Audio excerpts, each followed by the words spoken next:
last spot ng bridge na Kagawa Ken. Ayan, bye-bye na tayo. Bye-bye Kagawa Ken.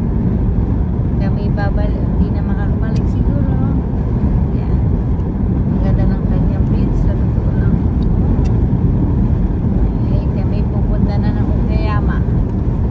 Second state travel. Doon muna kami.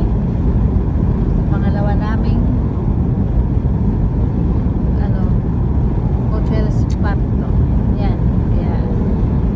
Yan natin Saigon, no?